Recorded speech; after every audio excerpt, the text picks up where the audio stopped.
Bonsoir et bienvenue dans l'Africa Newsroom. À la une de l'actualité ce soir, vers peut-être la normalisation des relations entre le Soudan et les États-Unis, l'administration américaine a formellement retiré le Soudan de sa liste noire des pays soutenant le terrorisme, liste sur laquelle le pays de la Corne de l'Afrique figurait depuis 1993. En Éthiopie, un convoi d'aide humanitaire est arrivé le 12 décembre dans le Tigré à Mekele, la capitale régionale. Une première depuis le début des combats. Cela fait suite à l'accord trouvé entre l'ONU et l'Éthiopie. Le pays a longuement empêché l'accès au Tigré aux ONG malgré la pression internationale. Reporté en raison de la crise sanitaire, le championnat d'Afrique des Nations débutera le 16 janvier au Cameroun. Constant Omari, le président intérimaire de la Confédération africaine de football, assure que le pays hôte est prêt. Focus dans la troisième partie de cette émission. Et voici nos invités de ce soir. Blaise Ndoubeyoum, bonsoir. Bonsoir. Bonsoir, vous êtes psychothérapeute et chef d'entreprise. Merci à vous d'avoir accepté notre invitation. Alfred Thiong'o est également présent ce soir avec nous. Bonsoir Alfred. Bonsoir Zara et bonsoir à mes très chères téléspectatrices. Alfred Thiong'o, éditorialiste d'Africa 24. Place à l'actualité.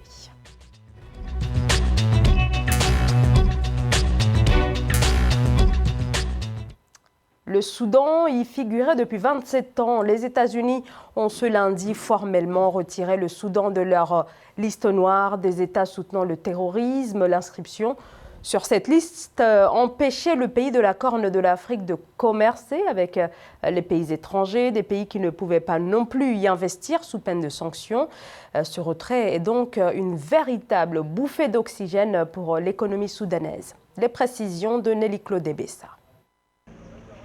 Depuis ce 14 décembre 2020, le Soudan ne figure plus dans la liste américaine des États finançant le terrorisme. L'ambassade des États-Unis à Khartoum a déclaré dans un message Facebook que la période de notification au Congrès de 45 jours est expirée et qu'une notification à cet effet, signée par le secrétaire d'État américain Mike Pompeo, serait publiée au Federal Register. Une initiative qui pourrait permettre à ce pays d'Afrique de l'Est d'obtenir des prêts internationaux pour relancer son économie en difficulté.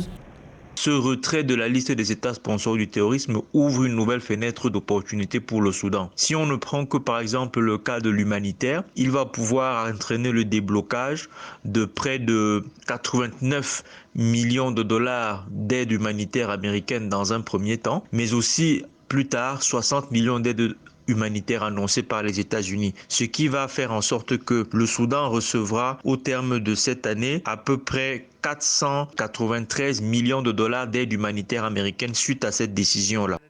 En octobre 2020, le président Donald Trump a annoncé qu'il retirerait le Soudan de la liste s'il respectait sa promesse de verser 335 millions de dollars aux victimes du terrorisme américain et à leurs familles. Le Soudan a accepté de verser des indemnités aux familles des attentats à la bombe de 1998 contre les ambassades américaines au Kenya et en Tanzanie, attentats perpétrés par Al-Qaïda alors que Ben Laden vivait au Soudan. Le retrait du Soudan est également une incitation clé pour le gouvernement de Khartoum à normaliser ses relations avec Israël.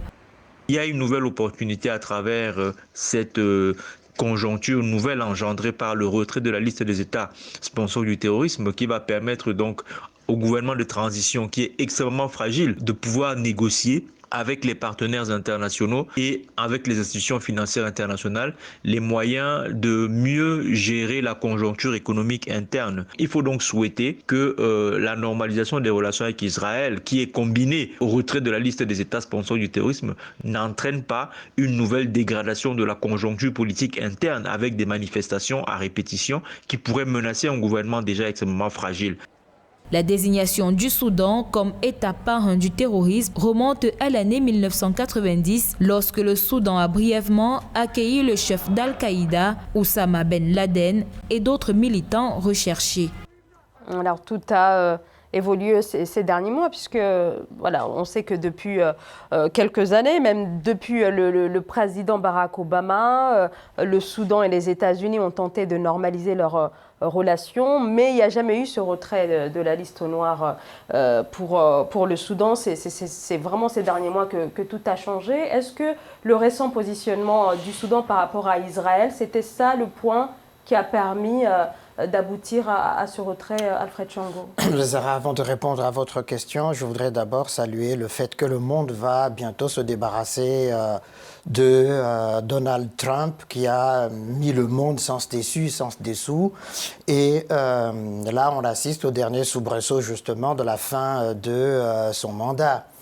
En réalité, effectivement, les relations entre le Soudan et les États-Unis sont assez complexes, ont évolué en dents de scie, mais avec l'arrivée au pouvoir, on sait, de Ghaffar el-Noumairi dans les années 70, il y a eu cette première normalisation entre les deux pays, et puis on sait qu'à cette époque-là, justement, par exemple, l'évacuation des Falachas d'Éthiopie pour Israël, ça s'est passé justement par Khartoum. Donc il y avait déjà des liens direct et indirect avec Israël. C'est l'avènement de al-Bashir au pouvoir au Soudan qui a marqué un temps d'arrêt justement de ces relations. Et au fond, après, au temps de Barack Obama, le fait de ne pas trop les maintenir dans le camp, si l'on veut, des terroristes était lié au fait que le Soudan avait accepté la partition et la création de l'État du Soudan du Sud. Donc maintenant, là, on est au bout d'un processus, après la chute de Bachir.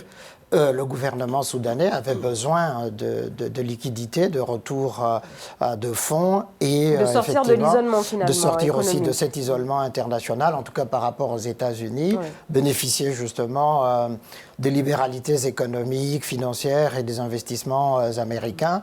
Donc on peut comprendre effectivement. Alors l'adossement à la question israélienne n'est qu'un plus qui permet justement d'accélérer le mouvement. Mais est-ce qu'il n'y a pas eu une pression de la part des États-Unis sur cette question? Blaise Ndoumbe-Eyoum. Évidemment qu'il y a une pression américaine. On la voit d'autant plus qu'aujourd'hui, les Soudanais font du chantage, d'ailleurs, à leur adhésion à la pacification des relations avec Israël. Ils mettent ça comme condition s'ils ne reçoivent pas l'argent en retour déjà, qui leur a été promis. Donc ça veut dire tout simplement qu'ils n'y vont pas de gaieté de cœur. Les États-Unis les arriment comme les 3 autres pays musulmans qui se sont déjà alignés sur la reconnaissance d'Israël, le Maroc récemment, on l'a vu. Et donc c'est une condition que le Soudan, il me le disait le confrère tout à l'heure, panéliste, il va être difficile pour les Soudanais d'avoir de toute façon une porte de sortie s'ils n'acceptent pas ce que les Américains leur proposent. Il s'agit d'une relation de chantage. Les Américains leur proposent éventuellement une sortie de crise, mais à condition qu'effectivement ils acceptent cette relation avec Israël.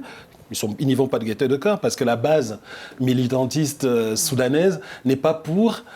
c'est un pays qui est assez dur du côté musulman, c'est un pays assez dur. Donc il sera difficile d'ailleurs pour ce gouvernement de bien manœuvrer si l'argent n'arrive pas pour relancer l'économie. Évidemment, si l'argent arrive, ils auront peut-être de nouveaux arguments pour essayer de taire leur...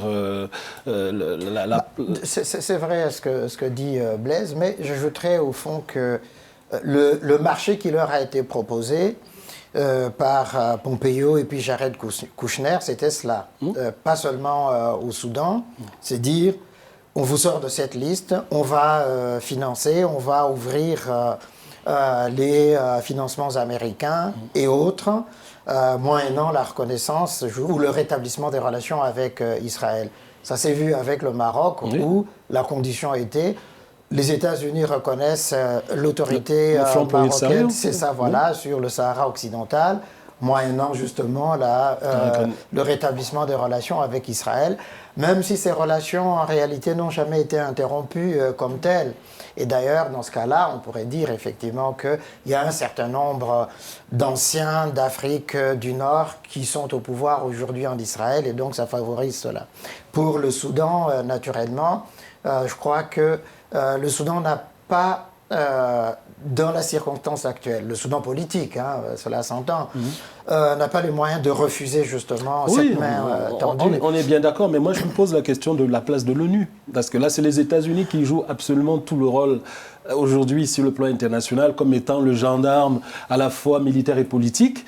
Et l'ONU est presque absente. C'est-à-dire qu'il suffit que les États-Unis disent on fait ça, tout le monde y va. Si les États-Unis disent... Quelle est la place de l'ONU aujourd'hui? Le problème de l'ONU, c'est que depuis sa création, l'ONU n'a jamais disposé de moyens de contrainte vis-à-vis des États membres. Et puis le 5 du Conseil de sécurité, dont les États-Unis ont accaparé tout le pouvoir, de sorte qu'ils imposent leur vue à tout le reste du monde, et même au secrétaire. Enfin, le secrétaire général des Nations Unies n'a aucun pouvoir sur les 5, en tout cas, du Conseil permanent, mais en même temps, ils accompagnent toujours le mouvement ou ses décisions. Ils apportent simplement une légère correction, un correctif, mais jamais il ne peut s'opposer justement parce que, on sait, il n'y a pas longtemps, les États-Unis ont refusé de financer les Nations Unies, et donc on a vu ce que ça a donné. Ça a réduit un certain nombre de programmes des Nations Unies. Donc, disons que dans ce cas-là, les États-Unis ont joué leur rôle, ou jouent leur rôle de première puissance du monde, au fond. Blaise Doumbé-Youm, ce retrait, c'est une victoire de taille pour le gouvernement de transition. Le gouvernement de transition au Soudan, oui. C'est une victoire. De toute façon, il a si bien dit, Alfred, ils n'ont pas de choix. Ils sont dans une situation exsangue. Ça fait quand même 27 ans qu'ils tiennent. Et on se demande comment. Évidemment, par des relations des pays autour, notamment l'Éthiopie, la Libye qui a explosé aujourd'hui, qui leur servait aussi, le Tchad et d'autres pays autour qui leur permettent d'avoir des voies de commerce. Parce qu'on sait que si les voies sont officielles et ouvertes, les États-Unis appliquent leurs sanctions fortes. On l'a vu même en Europe, avec des banques qui ont essayé donc, pendant toutes ces années, c'était un commerce officieux. Officieux, qui leur a permis de tenir, avec des bandes de prébendiers aussi. Ils sont spécialisés dans un certain nombre de trafics, et ce qui a permis ce gouvernement de tenir. Mais il ne peut pas tenir officiellement comme ça. Déjà 27 ans, c'est un exploit. Donc aujourd'hui, pour que la stabilité revienne avec la partition déjà, parce que il y a deux Soudans, on parle là du Soudan, mais on parle du Soudan Nord, du Soudan blanc entre guillemets, et il y a le Soudan du Sud, qui est le Soudan noir, qui est beaucoup plus proche de la Centrafrique et des autres pays sur la cartographie. C'est une porte de sortie, mais on voit que c'est de l'argent qui joue. Il va falloir aller vite, puisque effectivement ce rapprochement entre le Soudan et Israël n'est pas bien vu par l'ensemble de la classe politique. Donc là, il va falloir aller vite sur le plan économique, relancer sous peine de voir la situation intérieure se dégrader, Alfred Tchongo. Mais absolument, c'est la condition sine qua non pour que ça marche. Il faut qu'il y ait un redressement économique et social du pays. Si cela ne se fait pas, effectivement, le gouvernement de transition irait vers justement le risque de voir encore des contestations sociales et politiques. C'est de bonne guerre que les opposants politiques puissent s'opposer justement à ce deal, à ce marché avec les États-Unis et Israël. Mais ces protagonistes ont intérêt justement à aller vite. D'autant que même en Israël, malgré tout, la situation politique n'est pas stable du tout. Donc on ne sait pas, Netanyahou a beau s'être réjoui de cela, mais en réalité, lui-même, il est sur une chaise éjectable. Donc, c'est vraiment incertain. Le président élu des États-Unis, sera tenu par les accords qui ont été engagés. Il va reconfirmer. Il va reconfirmer nécessairement. Ne soyons pas si enthousiastes. On va lui laisser ne soyons pas si enthousiastes. On va lui laisser sa responsabilité qui sera la sienne dès sa prise de pouvoir en janvier. Il va annoncer dans son discours, on entendra déjà l'axe qu'il voudra prendre. S'il restera dans la continuité de l'administration américaine, n'oublions pas que le président Trump a remis en cause un certain nombre d'actes posés par Barack Obama à la fin de son mandat, de son double mandat d'ailleurs, et que lui, il n'a pas hésité, notamment sur le plan social, on l'a vu avec le Obamacare, il a remis complètement en question ce que son prédécesseur a fait. C'est possible qu'il les remette en question. Sauf que dans le cas d'Israël, on ne peut pas se prononcer pour l'instant. On va voir la ligne que le président, le nouveau président américain donnera dans son discours dès sa prise de fonction.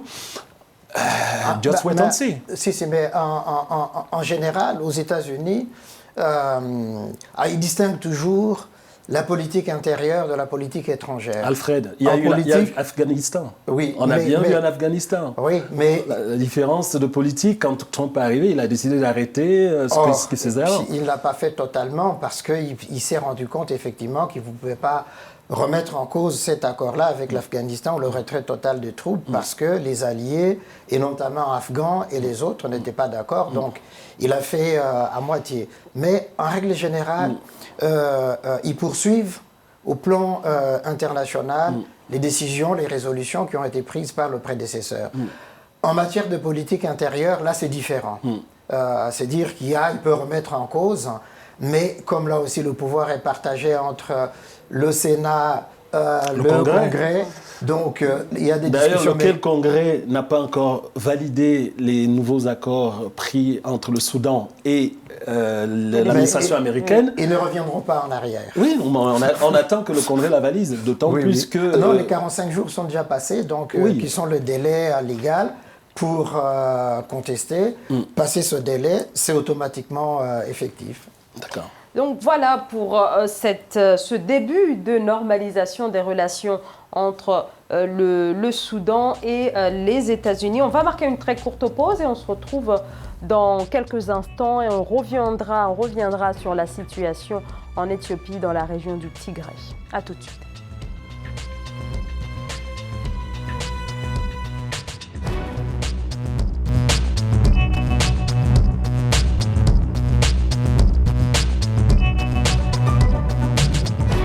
De retour dans l'Africa Newsroom, Blaise Ndoumbe Eyoum, psychothérapeute et chef d'entreprise, Alfred Thiango, éditorialiste, sont toujours avec nous. Place au grand angle.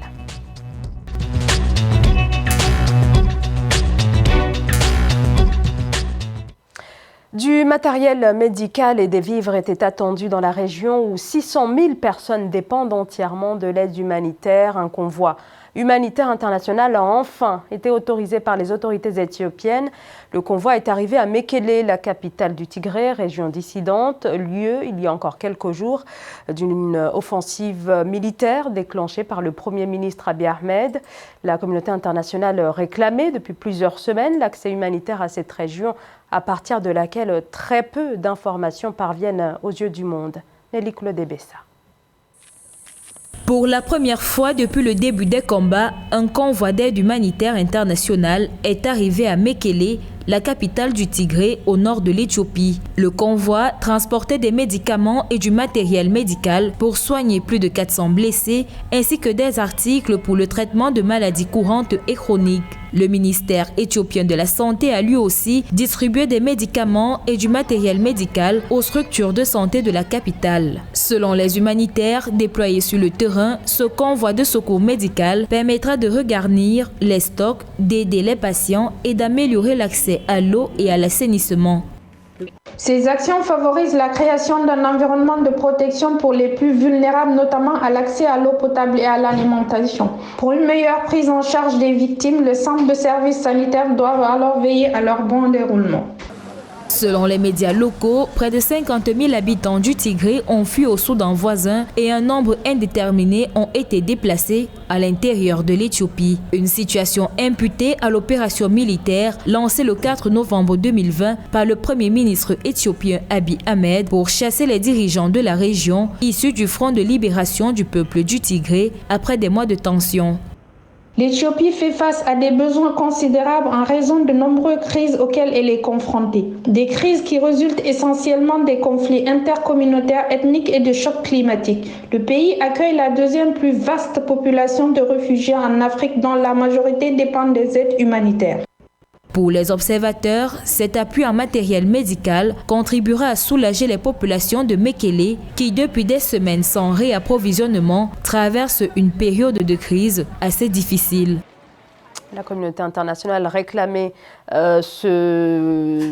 d'avoir accès à cette région du Tigré depuis plusieurs semaines, mais il y a eu plusieurs désaccords avec le gouvernement éthiopien. Blaise Ndoumbe Eyoum, cet accès humanitaire, entre guillemets, sans restriction, puisqu'il y a encore des organisations qui disent ne pas avoir complètement accès à ces zones, mais est-ce que c'est quand même une avancée?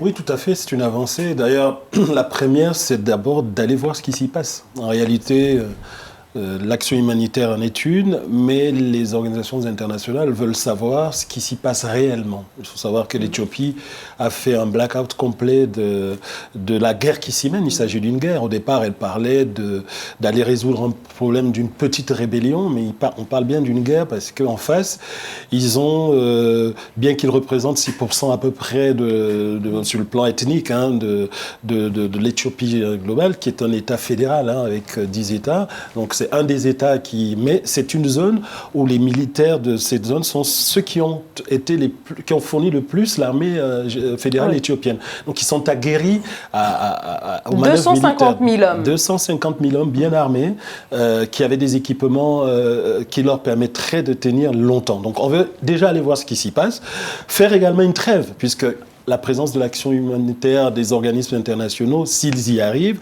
permettra d'arrêter un peu les combats pendant un certain temps, de compter ses victimes, morts, blessés, etc., et de voir l'état d'avancée des choses, de pouvoir par la suite inciter le gouvernement éthiopien à négocier une paix. Je pense que c'est les 3 axes qui vont suivre cette ouverture que le Premier ministre éthiopien leur offre sous le sol. D'ailleurs, il faut le dire, c'est un peu ironique. Il a récemment reçu un titre hein, prix Nobel de la paix. On peut en parler de la paix. Oui. C'est un sacré paradoxe, mais c'est aussi la particularité de l'Éthiopie. L'autre paradoxe, que l'Éthiopie est rentrée déjà dans le carré des nations africaines les plus importantes, économiquement parlant. Justement, on va en parler dans un instant, Blaise Ndumbeyou, mais quand même, sur ce convoi humanitaire, une avancée peut-être, mais on a quand même le sentiment que le gouvernement éthiopien veut empêcher qu'on sache précisément ce qui se passe dans cette région. Depuis le 4 novembre, on a très peu d'informations. Donc peut-être à travers l'arrivée des humanitaires dans la région, on peut avoir les premières informations. Vous l'avez dit, le nombre de victimes, si oui ou non les combats se poursuivent ou pas. Alors côté éthiopien, le Premier ministre a indiqué le 7 décembre que les combats sont terminés. Mais de l'autre côté, on a quand même des réfugiés qui continuent de dire que les combats sont encore présents. Alfred Tchango. Alors, il y a une attitude assez paradoxale hein, d'Abiy par rapport à ce qui se passe réellement dans la région de Tigré. Ce qu'il ne peut pas oublier, même s'il a envoyé l'armée fédérale mater la révolte des dirigeants tigréens par rapport, justement, au fond, c'est parti de quoi, simplement pour les dirigeants tigréens, du non-respect du calendrier électoral. Disons, le mandat a expiré à la fois du Premier ministre et des autres Donc ils ont organisé leur propre... Voilà, exactement. Et c'est à partir de là que tout est parti. Mais peut-être on peut dire que plus fondamentalement, c'est que cet irrédentisme tigréen remonte quand même aux années 80-90, hein, parce qu'ils ont participé justement, mais avec les autres, les Oromos et puis les Érythréens, à chasser le Négus rouge. Mengistu et Mariam. Voilà, exactement. Et que donc ils savent ce que c'est que se battre. L'armée fédérale est arrivée. Je crois qu'il y a encore des poches larvées, il y a encore de la résistance. La crainte, c'est qu'il y ait vraiment justement cette guérilla urbaine qui empêcherait justement la stabilisation de la région. Et c'est vrai que Abiy, le gouvernement fédéral, veulent contrôler la situation jusqu'au bout. Empêcher justement que les humanitaires ne puissent révéler réellement ce qui se passe là-bas depuis la neutralisation des dirigeants tigréens. Ça, c'est une première chose. La seconde, vouloir à tout prix contrôler, c'est en même temps refuser que les voisins et que les autres ne viennent fourrer leur nez au nom du principe toujours de la non-ingérence dans les affaires internes notamment et de la l'Érythrée. souveraineté, pardon. Notamment l'Érythrée. Exactement. Qui est à côté. Alors, mais avec l'Érythrée, c'est paradoxal, puisque l'Érythrée les soutient billet à billet. Oui, aujourd'hui. Oui. C'est ça, voilà. Il y a de ces paradoxes-là, comme le président djiboutien aussi en même temps. Donc, il y a là vraiment un désir de tout contrôler jusqu'au bout, pour éviter justement des surprises. Mais on a vu, les Américains ont sanctionné, l'Union européenne a sanctionné, refusé de verser justement de fonds qu'ils doivent. Et donc justement le problème de l'aide humanitaire, le paradoxe économique aussi de l'Éthiopie, c'est ça, c'est-à-dire qu'il y a des régions qui sont très développées, qui sont très riches, et d'autres qui sont encore frappées par la sécheresse, le désert et des choses comme ça, et où il y a encore la pauvreté, et donc ils dépendent de cette aide humanitaire. Donc voilà un peu le problème d'Abiy Ahmed qui refuse d'être en quelque sorte, et peut-être parce qu'il y a cette question du prix Nobel, il ne voudrait pas qu'on puisse l'accuser justement de crimes contre l'humanité ou d'autres actes de ce type. Exactement. Mais il y a quand même déjà des soupçons, on le soupçonne d'avoir, en tout cas au sein de l'armée éthiopienne, qui a eu quelques éléments de Somalie, d'Érythrée. On sait aussi également qu'il est soutenu, mais juste sur le plan stratégique par les Russes, notamment. Donc, oui, les Russes ne sont pas intervenus récemment. L'armée éthiopienne a un vieil équipement militaire depuis évidemment leurs anciennes relations avec la Russie. Mais aujourd'hui, les Russes ne les ont pas équipés.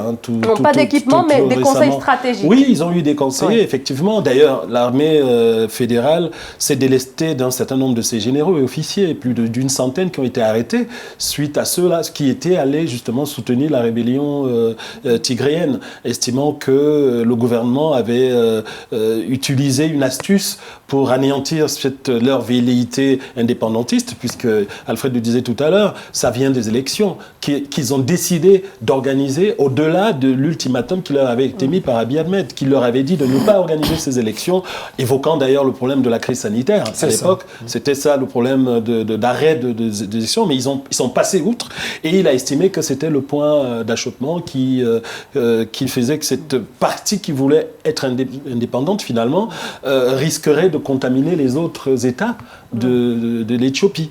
Donc, c'est pour cela qu'il y est allé de force, imposer et a refusé que la communauté internationale ne se mêle de leurs problèmes. Il a refusé le dialogue. L'ONU, l'Union africaine, il a tout refusé. Il a tout refusé. Il a refusé que... On considère d'ailleurs que la province du Tigré soit un partenaire avec lequel on peut échanger. Il a refusé. Il a dit que c'est un problème interne à l'Éthiopie. Il a fait référence à d'autres problèmes internes, à ces pays qui voulaient lui tendre la main pour régler les problèmes de leurs problèmes internes, en disant « je ne m'occupe pas de vos problèmes internes, ne vous occupez pas des miens ». Voilà. Donc l'Union africaine n'a pas pu mettre son nez dedans, l'Union européenne non plus, encore moins l'ONU, mais il y a eu des sanctions, Alfred l'a dit, en tout cas sanctions, la retenue des fonds qui auraient pu leur revenir dans le cadre humanitaire, notamment des problèmes de climat. Ils avaient droit à un certain nombre d'aides qui ont été retenues dans le cadre de... Voilà, donc depuis novembre, personne n'est allé. Donc si aujourd'hui il y a cette ouverture, ça permettra au moins de faire un bilan de la situation. Les humanitaires permettront par leur retour d'informations de savoir ce qu'il s'y passe exactement. Alors le TPLF, le Front de libération du peuple du Tigré, fer de lance, vous l'avez dit, de la lutte armée contre l'ancien président Mengistu renversé en 91.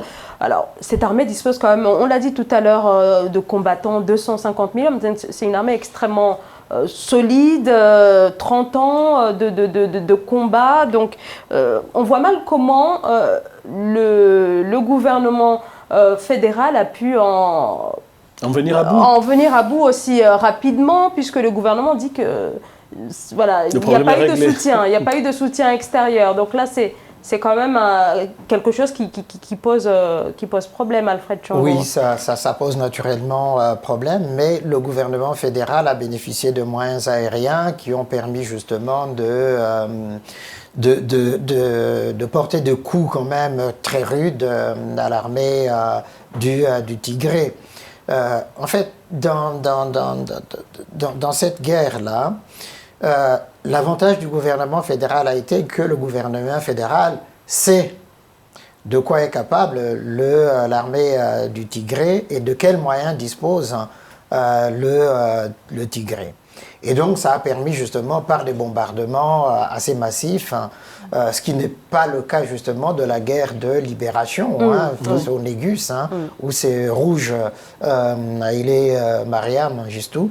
Et là, effectivement, c'est ça qui a été le tournant. Et puis, il y a aussi les populations civiles. C'est-à-dire que l'armée tigréenne ne voulait pas justement tuer des civils, sa population. Et le gouvernement fédéral a joué là-dessus, a bombardé. Il y a beaucoup quand même de morts, et puis c'est 50 000 qui sont dans les camps, et tout. Et justement, pourquoi il ne veut pas qu'on sache le nombre exact des victimes? C'est justement cela qui a fait que l'armée tigréenne a été vaincue, entre guillemets, préférant, dans ce cas-là, choisir la tactique justement de guérilla, et c'est pourquoi ça persiste encore. Donc, cette armée, elle a encore des moyens d'action, des capacités d'action Oui, d'abord, une guerre est difficile d'être gagnée aujourd'hui sur le plan conventionnel, parce qu'il existe aussi des actes de terrorisme. Il le dit aussi si bien Alfred. Le désavantage du Tigré, c'est que la guerre se déroule dans sa zone à elle. Donc, ils ont intérêt à protéger leur population. Ce n'est pas une guerre qui se déroule sur un terrain neutre. C'est essentiellement chez eux. Donc, ils ont un double intérêt à protéger leurs hommes et à protéger également leur population. Mais ils ont la maîtrise du terrain. Ils connaissent très très bien leur zone. Et aujourd'hui, on ne peut que commenter ce qu'on a comme minimum d'informations. On attend un retour de ceux qui y seront allés, des télévisions qui pourront y être allées, des humanitaires qui vont nous dire ce qu'ils ont vu exactement et les chiffres que le gouvernement fédéral éthiopien ne veut pas nous donner aujourd'hui. Il ne nous donne même pas le chiffre sur ses propres soldats blessés ou décédés. Donc la partie adverse ne nous en donne pas plus. Donc ça ressemble à une guerre sans être une guerre dont on ne voit pas. On a entendu parler de ces bombardements puisqu'on a eu des informations sur Internet de quelques représentants du Tigré qui ont communiqué dessus, mais on n'a pas d'image, on n'a pas d'organisation entre guillemets neutre internationale qui puisse nous donner des chiffres précis. Une fois qu'on les aura, on appréciera mieux la puissance de feu de l'armée fédérale s'il y en a une qui a pu, mais on est d'évidence, elle avait un avantage des airs puisqu'elle avait des avions qui ont quand même pu déposer des bombes de ce côté-là. On ne sait pas dans quel site les bombes ont été déposées précisément, si c'était des sites militaires, parce que le Tigré n'a pas qu'une armée, ils ont aussi des milices qu'ils utilisent pour renforcer leur armée, ce qui fait un total de ces 250 000 hommes en question, ce qui est énorme. Alors mettre 200 000 hommes sur le carreau en si peu de temps, un mois, on parle du 14 novembre à peu près, on est en décembre, là, mi-décembre, ça me paraît quand même assez curieux. Assez curieux, d'autant plus que beaucoup, en tout cas selon les témoignages, les combats se poursuivraient encore. Voilà ce qui va... qui contredit en tout cas ce qu'a dit le Premier ministre il y a encore quelques jours. Voilà, il a affirmé que les combats étaient terminés, l'offensive est terminée. Oui, ça c'est vraiment destiné à l'opinion interne, et puis d'abord, et puis internationale pour dire ne venez pas puisque nous avons la situation en main. Mais les témoignages des réfugiés montrent effectivement, au Soudan, montrent qu'il y a encore de la violence, la guerre continue par d'autres canaux, non plus par l'affrontement direct, mais par la guérilla, par des escarmouches qui sont menées. Et donc, on n'est pas encore sorti vraiment de l'auberge, à part ces témoignages-là. Et je doute fort, enfin, les humanitaires, la Croix-Rouge qui est arrivée à Makala, évidemment, on va jouer son rôle d'organisation neutre qui ne prend pas position, mais elle est contrôlée parce que c'est ça le problème. Le gouvernement a exigé que ses représentants soient intégrés justement dans cette mission. Non seulement la Croix-Rouge éthiopienne, mais que les représentants du gouvernement aussi accompagnent... Et du ministère de la Santé notamment. De la Santé, voilà, qui accompagnent... Ça veut dire effectivement... Donc l'accès sans restriction ne sera pas sans restriction. Oui. Exactement. Là, il leur sera difficile d'aller où ils voudront, ça c'est évident. Ils pourront tout au moins recueillir dans le cadre des échanges avec les personnes qui devront soigner un certain nombre d'informations. Ils pourront aussi apprécier sur les blessures le type d'armes qui auraient pu être utilisées. Si ce sont des blessures, des brûlures de peau, des blessures d'armes, voilà. Ils ont l'expérience des théâtres de guerre, donc ils pourront faire des analyses qui nous reviendront et nous nous seront un peu plus parlantes pour nous dire exactement ce qu'il y a lieu de dire dans ces zones-là. Et par le nombre également de déplacés et les zones dans lesquelles ils devront intervenir, il y aura des retours de toute façon. Le gouvernement éthiopien ne pourra pas en faire une guerre complètement fermée, absolument fermée. Il aura toujours besoin d'une manière ou d'une autre de l'aide internationale à un moment donné, qui sera de l'aide d'une part humanitaire, mais aussi de l'aide basique, alimentaire. Il faut nourrir ces personnes-là, puisque l'économie du Tigré est mise à mal aujourd'hui. Les régions qui entourent le Tigré, non l'Érythrée et Djibouti, se refusent de leur permettre des bases arrières. Parce qu'ils sont solidaires avec le gouvernement éthiopien pour l'heure. Donc, ça veut dire qu'ils sont dans une nasse. Ils sont enfermés aujourd'hui et il leur sera difficile de rester longtemps comme cela. Ils auront besoin d'une manière ou d'une autre d'une certaine aide. Et si le gouvernement éthiopien n'accède pas à leur aide à un moment donné, ce sera un crime contre l'humanité. Donc il y a autant de choses qui vont devoir de toute évidence se gérer politiquement, en interne, mais également en acceptant, bien obligé, même au chantage de l'Union européenne ou de l'ONU, de ce qu'ils ouvrent leurs frontières. Merci à tous les deux pour ce décryptage. On va marquer une très courte pause et on se retrouve dans quelques instants. À tout de suite.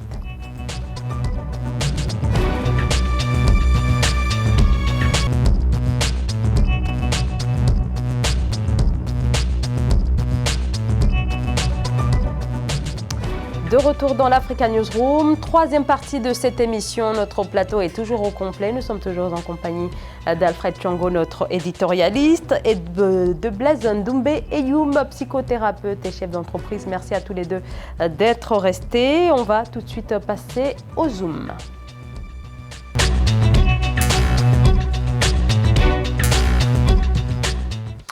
La Confédération africaine de football se veut rassurante. Son comité exécutif a assuré que le Cameroun est prêt à accueillir le prochain championnat d'Afrique des Nations, compétition prévue le 16 janvier, du 16 janvier au 7 février 2021. On fait le point dans ce sujet de José Douglas et on en parle juste après avec nos invités.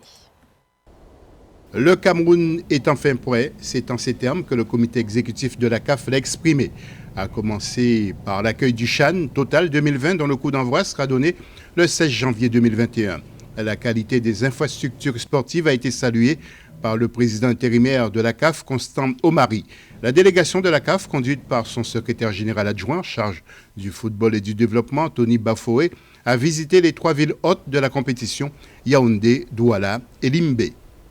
Je suis très content de ce que j'ai pu voir, malgré quelques détails qui restent à achever. Les stades que j'ai vus sont ceux qu'on peut voir dans toutes les villes à travers le monde. Ce sont des stades modernes, des infrastructures solides.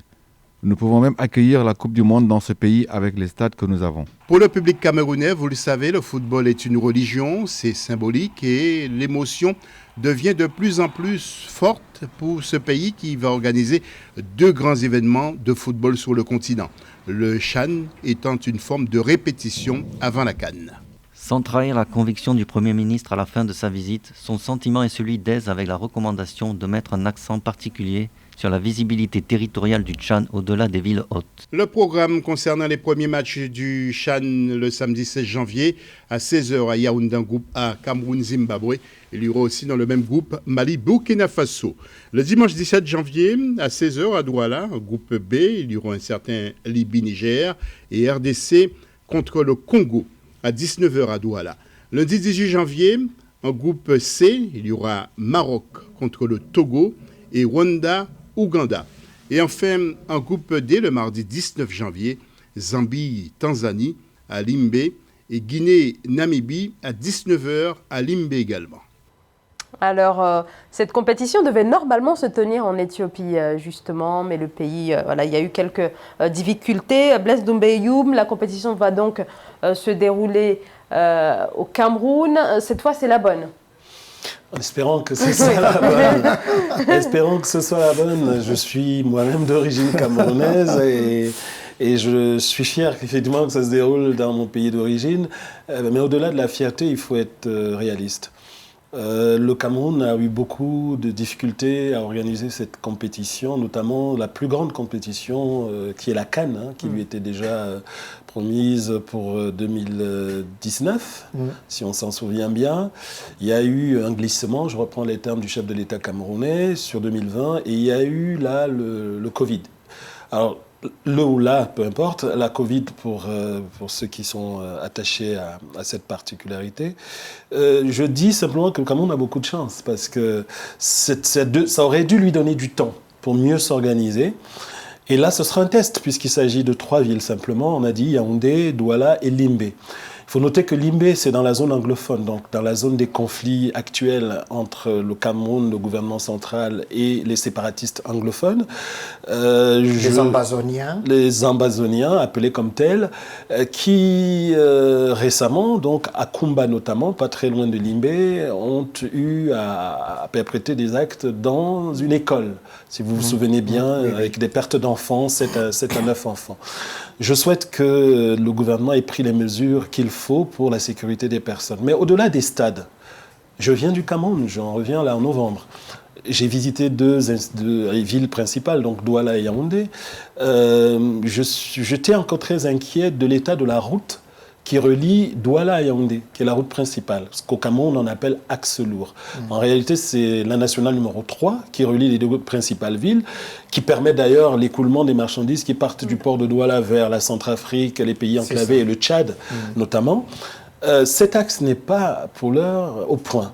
Je rappelle aussi également qu'il y a des hôtels. Je rappelle enfin qu'il y a les structures sanitaires. Donc ces 3 points-là, au-delà des stades, doivent être, avec la communication aussi, pour rapporter les informations au monde entier, qu'on va devoir mettre on verra ce que le Cameroun donnera comme image.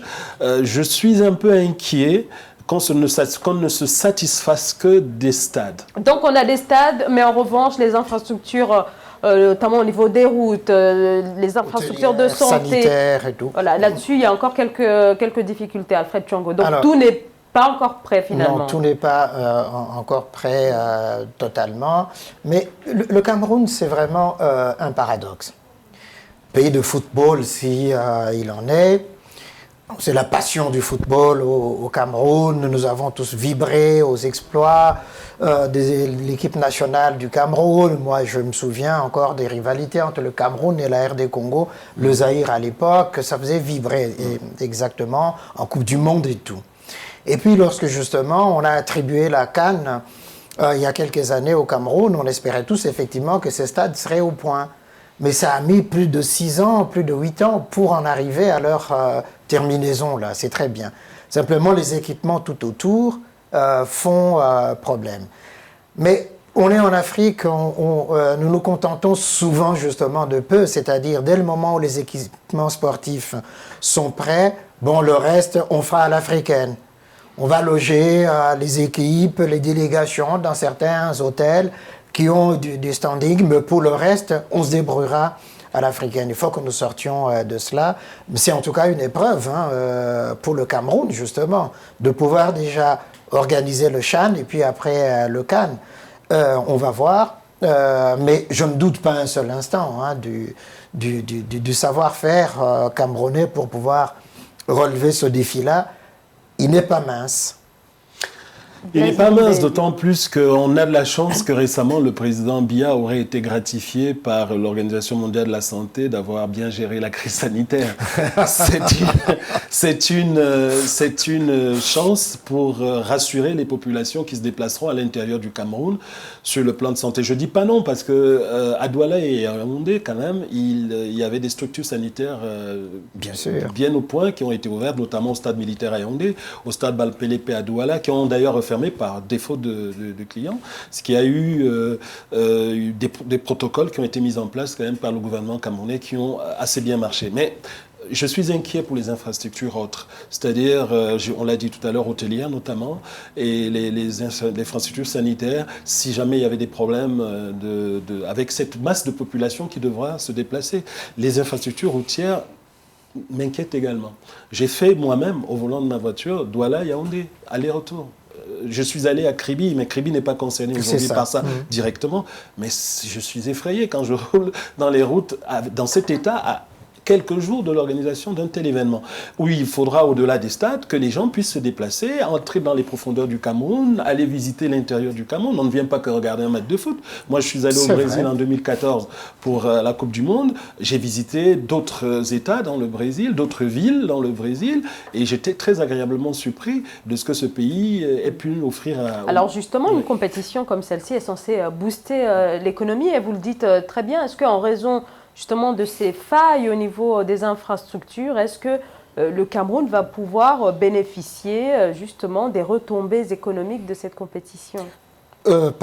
Partiellement, relativement. Hein. Je crois effectivement que c'est très compliqué. Si je prends pour référence le CHAN organisé il y a quelques années par le Rwanda, qui, est sorti du génocide, a essayé de mettre en place justement des infrastructures, etc. Ce qu'avait fait Paul Kagame, c'est d'ouvrir tout. À la fois les infrastructures officielles, les hôtels et des choses comme ça, et puis chez l'habitant, pour dire les supporters qui vont venir de tous les autres pays africains, il faut les accueillir, leur offrir notre hospitalité. Peut-être qu'en allant dans ce sens-là, le Cameroun peut aussi avoir des retombées justement de l'organisation de cette CHAN. Mais ça ne sera jamais à 100% parce qu'on sait effectivement que c'est très compliqué. Et puis, le Covid qui est là permet le déplacement des supporters de tous ces pays, 8 ou 12 pays qui sont qualifiés, avec le protocole sanitaire et de contrôle et des choses comme ça. Je ne sais pas s'il y aura beaucoup vraiment de fans qui vont venir d'autres pays. Et donc ça c'est le grand hic de cette organisation-là. Et c'est pourquoi c'est un test, l'organisation du CHAN. Parce que si ça se passe très bien ou plus ou moins bien, on peut dire ça préfigure pour la CAN autre chose. Donc, il faut voir. Oui, sur le plan pratique, nous avons d'abord l'arrivée des personnes qui vont arriver par les aéroports. C'est ça. Donc aujourd'hui, je vous le dis encore, j'y étais au Cameroun récemment, l'entrée au Cameroun se fait par 2 aéroports principaux, Douala et Yaoundé. Et le flux de personnes à accueillir et à laisser passer dans le cadre des mesures Covid, c'est effrayant. Voilà. Vous pouvez passer à votre arrivée à l'aéroport 3 à 4 heures. Et oui. 3 à 4 heures. Ce n'est pas la particularité du Cameroun. Non, partout. Mais c'est la réalité aujourd'hui. Oui, c'est-à-dire que votre avion s'est posé, de sortir de votre avion à déjà même aller au bagage, puisqu'il y a des filtres, il y a 2 filtres pour les contrôles des documents de Covid, au cas où vous ne les auriez pas, donc de faire les tests, ce qui est une bonne chose pour le Cameroun. Absolument. Si on n'ouvre pas un maximum pour que le flux des personnes passe rapidement, ça risque de nous être préjudiciable. Ça, c'est d'une. De deux, je nous dis, il y a encore quelques jours, un mois, le Cameroun fait des miracles. On a dit en football, mais il se fait certainement aussi des miracles sur le point de vue des infrastructures. J'espère bien qu'en quelques jours, les trous que j'ai vus sur nos routes vont être rapidement bouchés pour que les déplacements puissent se faire facilement, des populations au moins intérieures, même si on n'attend pas une masse de l'extérieur du fait des mesures Covid actuelles, au moins sur le plan intérieur pour que les populations soient incitées à faire la route. Parce qu'il y a un nombre effrayant d'accidents aussi sur ces routes-là, du fait de leur mauvais état. Donc si cet état est amélioré, je pense qu'elle aura un succès qui nous permettra d'espérer une meilleure CAN. Mais on va analyser. Mais je pars avec un petit scepticisme quand même, bien que joyeux d'accueillir le monde africain et que les télévisions internationales nous voient. Moi, je suis optimiste par nature, donc je me dis les Camerounais vont faire encore des miracles là-dessus et que ça se passera bien. Mais c'est vrai quand même d'être au moins prudent par rapport à l'organisation de... C'est quand même un grand événement, il ne faut pas qu'on l'oublie, et qui nécessite effectivement beaucoup de précautions, beaucoup de clairvoyance dans l'organisation de cet événement. Oui, Non, je vous en prie, poursuivez. Oui, non, c'est une épreuve qui va nous permettre, c'est un test, Alfred l'a dit, qui va nous permettre de voir de quoi on est capable, de quoi le Cameroun est capable aujourd'hui, et demain de nous donner les pistes, j'espère, les enseignements les meilleurs pour mieux organiser. Alors, qu'on sache que l'Afrique sera vue à travers le monde. On n'est plus en autarcie, on n'est plus fermé. Ce qu'on va présenter là, il faudrait qu'on fasse attention à ce qu'on va nous juger encore comme de grands enfants, comme des gens qui ne savent pas préparer un événement, comme etc. D'autant plus que Alfred l'a aussi si bien dit, le Cameroun c'est une référence en Afrique en termes de football. Donc il devrait présenter à la face du monde un savoir-faire dans la matière. Il ne découvre pas. Il a des sommités du sport au niveau international. Pour citer récemment Samuel Eto'o, qui fait d'ailleurs partie du comité d'organisation, qui est dans la CAF, avec les problèmes de la CAF qu'on connaît actuellement. Mais on citera aussi Roger Mila, qui est ambassadeur itinérant, qui est une icône du football au Cameroun, et bien d'autres. J'espère qu'on sera à la hauteur de l'événement. Je croise les doigts qu'on n'ait pas de mauvaises surprises et que le monde entier ne nous regarde pas autrement que la belle vitrine du sport qu'on est aujourd'hui. Le Cameroun très attendu et tous les regards, bien sûr, vont être tournés d'ici quelques semaines puisque la compétition va démarrer dans quelques jours le 16 janvier. Alfred Thiong'o, peut-être un dernier mot. Non, mais je dis bon vent justement au Cameroun et qu'ils prennent les bonnes mesures, les bonnes décisions pour que ça se passe vraiment très bien, dans la paix, dans le calme et dans la sécurité, notamment à Limbé, dans le Cameroun anglophone. Où la situation sécuritaire est je fais confiance à nos forces de sécurité. Sur ce plan-là, elles sont quand même assez fortes. Maintenant, espérons que tout se passe bien pour tout le monde. Et bon vent. Oui, alors début de la compétition, 16 janvier jusqu'au 7 février 2021. C'est la fin de cette émission. Merci à tous les deux. Merci à vous, Blaise Ndoumbe-Youm. Je rappelle que vous êtes psychothérapeute et chef d'entreprise. Alfred Thiong'o, éditorialiste d'Africa 24, un grand merci à vous. Merci Zara et puis merci à mes très chères téléspectatrices de leur accueil bienveillant. Merci beaucoup et merci bien sûr à vous également de nous avoir suivis. Je vous souhaite une très belle soirée. À demain.